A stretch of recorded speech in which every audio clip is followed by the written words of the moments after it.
안녕하세요 여러분, 낙공쌤입니다. 네, 오랜만에 강의 영상으로 돌아왔습니다. 오늘의 주제는 바로 짠! 메타버스입니다. 메타버스 강의는 총 2편으로 나누어 제작할 예정인데요. 1편에서는 메타버스 이론에 대한 강의를 하고 2편에서는 잽이라는 플랫폼을 통해 직접 메타버스를 구축하는 방법에 대해 말씀드리려고 합니다. 네, 그 중에서도 오늘 영상은 첫 번째 이론 영상입니다. 자, 여러분들 메타버스 하면 어떤 단어가 떠오르시나요? 네, 먼저 초등학생의 답변인데요. 로블록스, 제페토와 같이 메타버스 플랫폼을 이야기하는 학생도 있었고, 옆에 보시면은 진짜 처음으로 듣는 단어다, 잘 모르겠다 하는 그런 답변들도 나왔습니다. 네, 중학생의 답변도 살펴보겠습니다. 아바타, 가상세계, 가상공간 이런 답변들이 나왔고요. 버스 종류다 이렇게 얘기도 하네요. 마지막으로 교장 선생님들께서 남겨주신 답변을 보도록 하겠습니다. 좀 어려운 단어들이 나왔습니다. 초인지, MZ세대의 놀이터다, NFT 같은 그런 개념들도 나오는 걸 볼 수가 있네요. 네, 이처럼 여러분들께서도 다양한 답변들이 생각나셨으리라 생각합니다. 자, 메타버스의 시대가 도래했다라고 해도 과언이 아닙니다. 엔비디아의 CEO 젠슨 황은 메타버스 is coming, 메타버스가 오고 있다라고 이야기를 하고, 또 페이스북의 창시자 마크 저커버그는 자신의 회사 이름인 페이스북을 메타라고 바꾸기까지 하였습니다. 그럼 과연 메타버스가 무엇이냐? 메타버스라는 용어가 처음 등장한 건 1992년입니다. 무려 30년 전에 이 용어가 등장을 했는데요. 미국의 스노우 크래시라는 소설에서 처음 등장한 단어예요.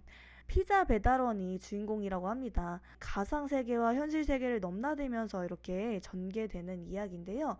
거기서 가상세계를 지칭하는 단어로 메타버스라고 이야기를 했고, 그 안에서 이렇게 돌아다니는 친구들을 아바타라고 이야기했다고 합니다. 자, 그럼 메타버스가 무슨 뜻을 지니고 있는지 살펴보겠습니다. 자, 메타버스는요, 두 단어가 합쳐져서 만들어진 건데요. 가상, 추월을 의미하는 메타와 띠띠빵빵 버스라고 생각하시는 분들 많은데, 띠띠빵빵 버스? 아닙니다. 유니버스에서 벌스를 가지고 온 건데요. 세계, 우주를 뜻하죠. 즉, 메타버스란 가상 세계를 의미합니다.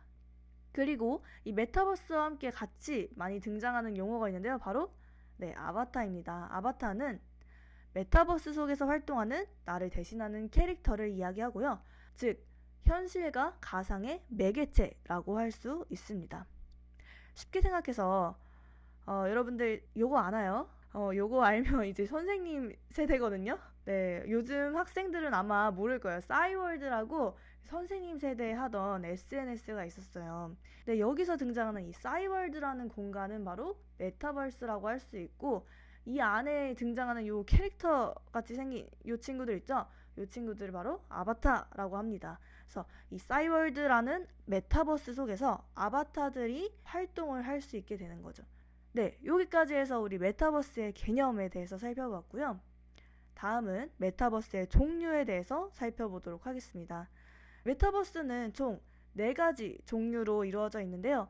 AR, 라이프로깅, 거울세계, 가상세계입니다. 하나씩 한번 살펴볼게요. 네, AR은요, 증강현실이라고 하는데요. 뜻은 가상현실의 한 분야로 실세계의 3차원 가상물체를 겹쳐 보여주는 기술을 의미합니다. 이렇게 말하면 조금 어려워하는데 요걸 보여주면 딱 이해를 하더라고요. 네, 바로 포켓몬고입니다. 한때 정말 많이 유행을 했었던 게임인데요. 포켓몬고 해보신 분들은 아시겠지만 실제 세계, 우리 집 앞에 있는 잔디밭 아니면 우리 학교 등과 같이 이런 실제 세계 위에 3차원적인 가상 물체를 입혀 보여주는 기술이었죠. 요게 바로 AR, 증강현실입니다. 이런 AR 기술은 다양한 분야에 활용될 수 있는데요. 먼저 인테리어입니다. 우리 집에 어떤 색깔 소파가 잘 어울리는지, 어떤 액자가 잘 어울리는지를 일일이 사서 갖다 비교할 수 없기 때문에 핸드폰에 관련 어플을 켜서 가구를 배치하고 옆으로 스크롤을 넘겨서 어떤 것이 어울리는지 확인해 볼 수가 있습니다. 네, 두 번째는 요새 자동차에 보면은 이런 옵션이 있어요. 헤드업 디스플레이라고 하는데 이렇게 자동차 앞 유리에 시속이 어떻게 되는지, 연료가 얼마나 남았는지 등과 같은 자동차의 정보들을 확인할 수가 있습니다. 네, 저도 AR, VR 기술을 체험해 본 경험이 있는데요. 영상을 통해 확인해 보도록 하겠습니다.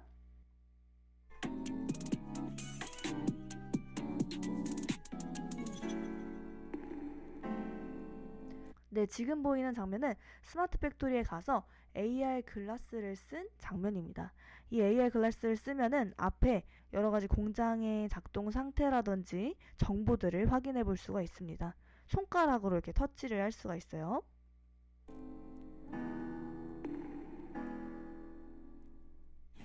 여기에 보시면 빨간색, 초록색, 노란색 막 마크들이 있어요. 제가 이렇게 클릭을 하면은 걔네들이 이제 작동을 합니다.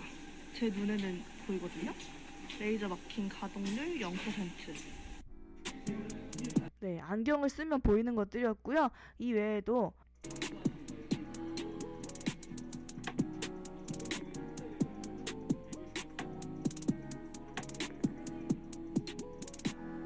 네, 이런 식으로 지게차나 굴삭기 체험을 해볼 수도 있습니다. 요거를 운전면허 학원에서 적용시키면 실제 차가 없어도 이 운전하는 연습을 해볼 수 있기 때문에 또 유용하게 사용될 수 있겠죠. 아, 요거 신기했어요. 요게 여기 지금 순천향대학교거든요. 자, 이 순천향대학교에서 간호학과 학생들이 이제 만든 VR 실습 환경이라고 합니다. 이제 코로나 때문에 간호학과 학생들이 원래는 병원에서 실습을 해야 됐었는데 그러기 어려운 상황이었다 보니 이 VR로 가상으로 체험할 수 있는 그런 환경을 만들어 보았다고 해요. 그래서 여기 보시면 이 학생의 손과 여기 안에 있는 요 손이 똑같이 움직이는 걸 볼 수 있습니다.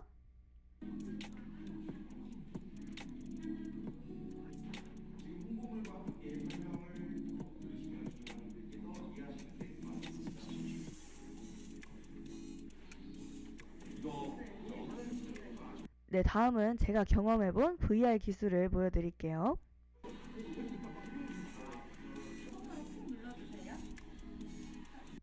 저 장비를 이렇게 가지고 있으면은 손으로 모션을 하면 버튼을 누를 수가 있습니다. 네, 엘리베이터에 올라갔고요. 올라갔더니 낭떠러지가 있었어요.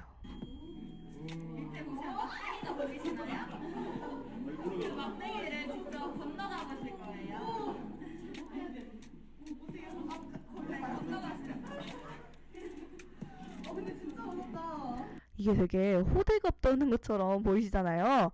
호들갑 아닙니다. 제가 웬만한 놀이기구 진짜 손 다 놓고 완전 잘 타거든요. 근데 와, 요거 쓰니까 마치 이 VR 기술의 그래픽이나 음향이나 이런 여러 가지 효과들이 제 뇌를 기만하는 것 같은 느낌이 들었어요. 마저 보도록 하겠습니다. 요거는 요걸 착용하면 밑에 이제 미끌미끌한 것들이 있어요. 그래서 이렇게 막 달려가지고 이렇게 운동을 할 수 있는 기구라고 했던 것 같습니다.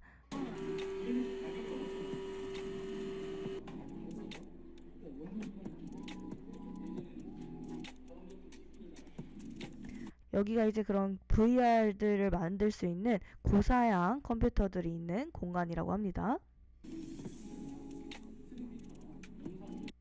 네, 지금까지 설명드린 기술이 AR 기술들에 대해서 말씀드렸고 추가로 VR까지 보여드렸습니다. 네, 두 번째 종류는 바로 라이프 로깅인데요. 이름이 길어서 좀 어려워하시는 분들 계시더라고요. 잘라서 생각해 보도록 하겠습니다. 라이프라는 것은 일상, 삶 이런 뜻을 가지고 있죠. 로깅은 기록하다라는 의미를 가지고 있다고 해요.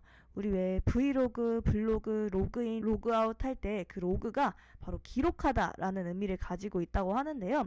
그래서 라이프 로깅이란 일상 기록이라는 뜻을 가지고 있습니다.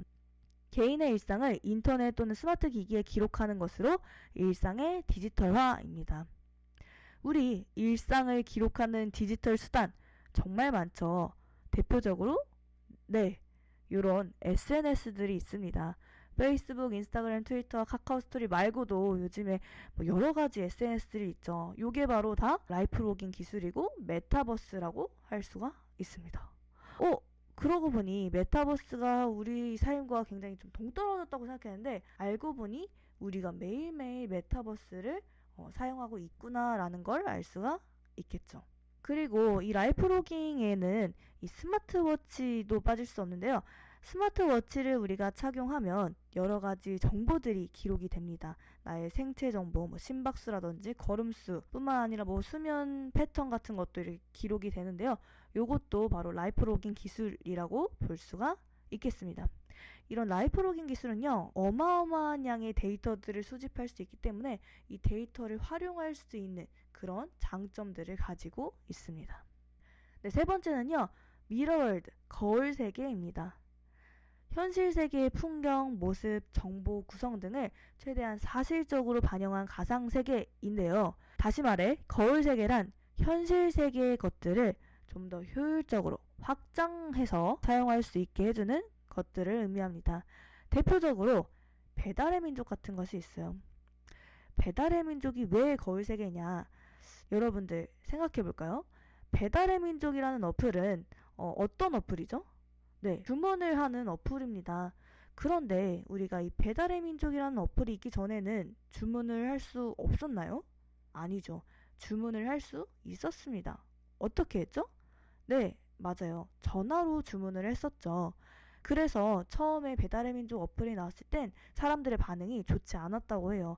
아니, 주문을 하는데 전화로 하면 되지 뭐 귀찮게 어플까지 켜가면서 하냐 라는 식의 반응이었는데요. 요즘엔 어떻죠?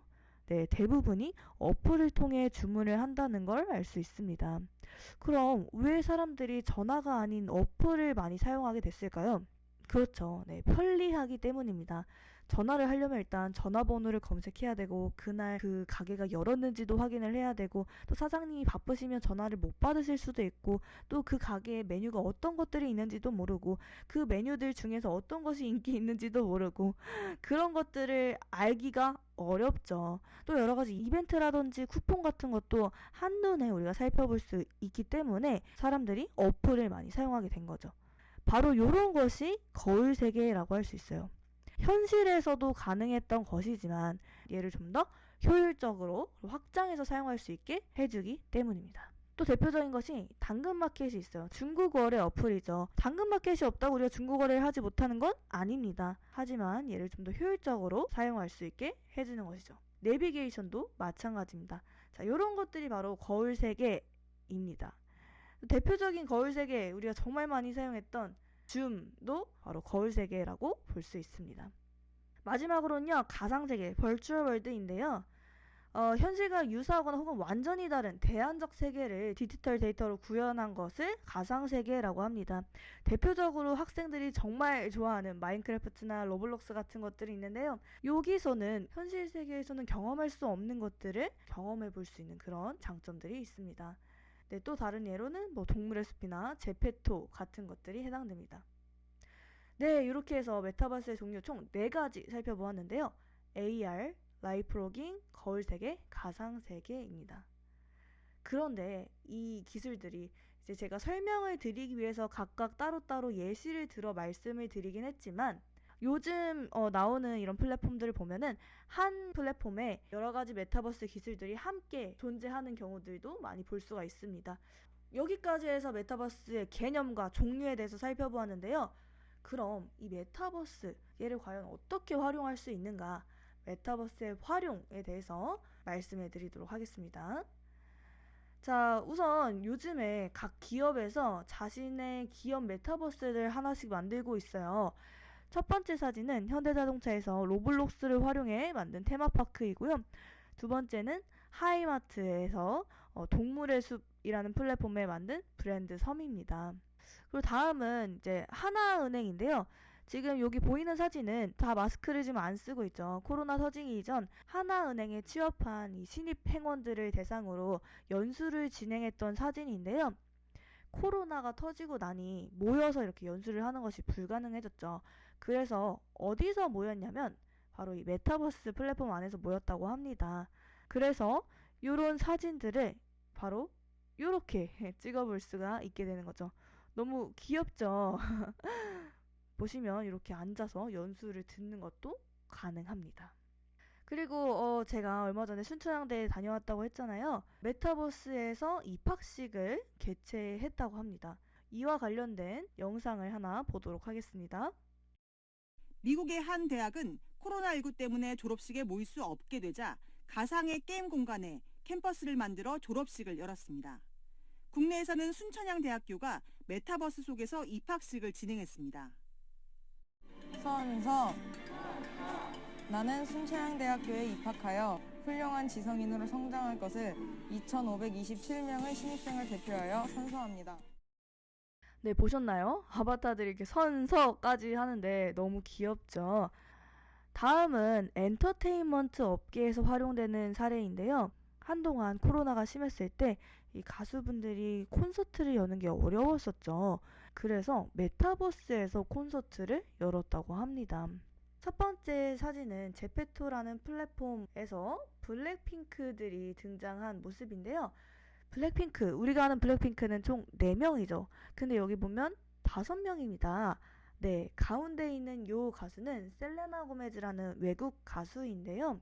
이 두 가수가 실제로 만나려면 굉장히 좀 어려웠겠죠. 코로나 때문에 공항을 오가는 것도 좀 어렵고 또 각 가수들이 워낙에 셀럽이다 보니 바쁘잖아요.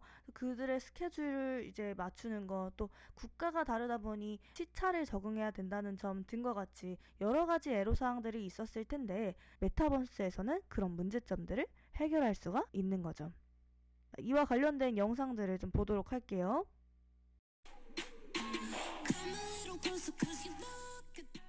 인기 그룹 블랙핑크의 뮤직비디오입니다. 진짜 멤버들이 아니라 멤버들과 닮은 아바타들이 춤을 춥니다. 이 뮤직비디오를 출시한 곳은 현실 세계가 아니라 가상세계입니다. 팬사인회도 이 가상세계에서 열었습니다. 전 세계에서 4,300만 명이 몰려왔습니다. 사인 받기. 제니. 오. 아, 귀엽다. 너무 좋네요. 그쵸? 신기하다. 신기하죠? 누군지 다 알 것 같지 않나요? 이 친구 누굴까요? 그쵸? 리사인 것 같습니다.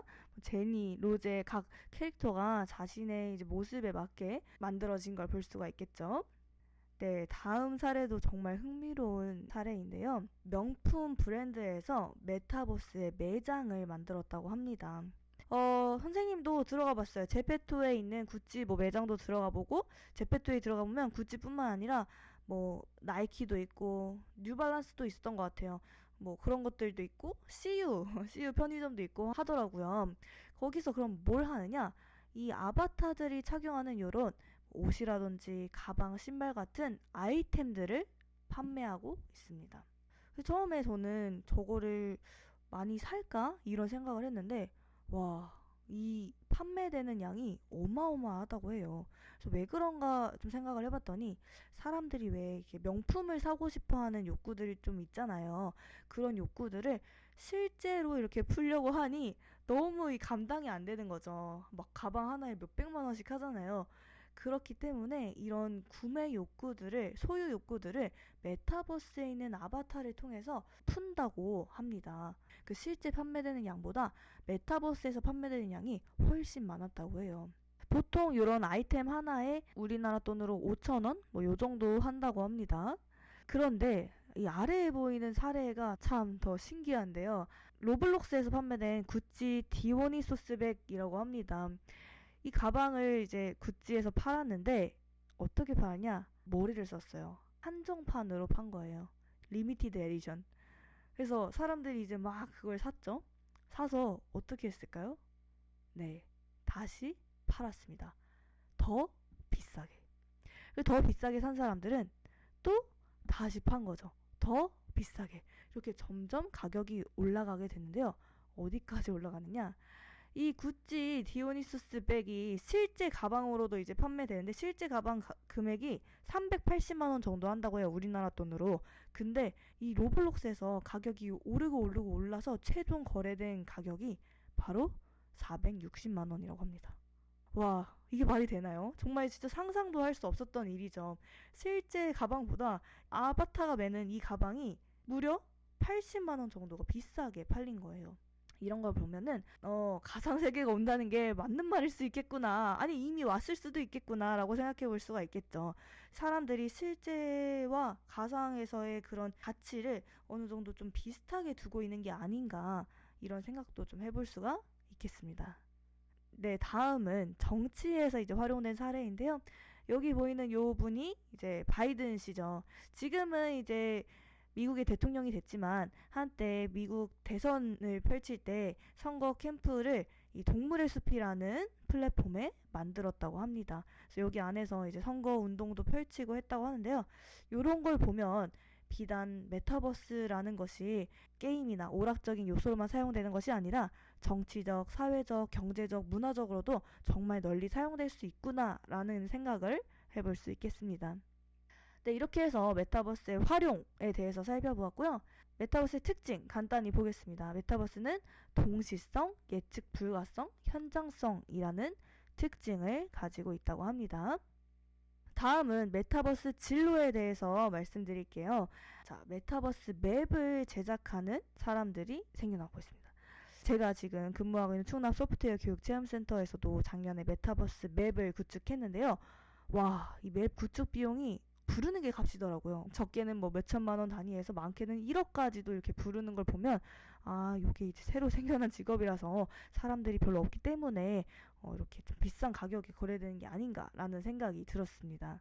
그리고 아까 말씀드린 대로 그런 아바타들의 그 아이템을 판매할 수 있다고 했죠? 이게 개인도 판매를 할 수가 있어요. 요거는 지금 이제 제페토의 모습인데요. 제페토 스튜디오인가? 거기에 들어가서 자신이 원하는 아이템을 선택해서 원하는 대로 이렇게 색칠을 하고 꾸며가지고 판매를 할 수가 있습니다.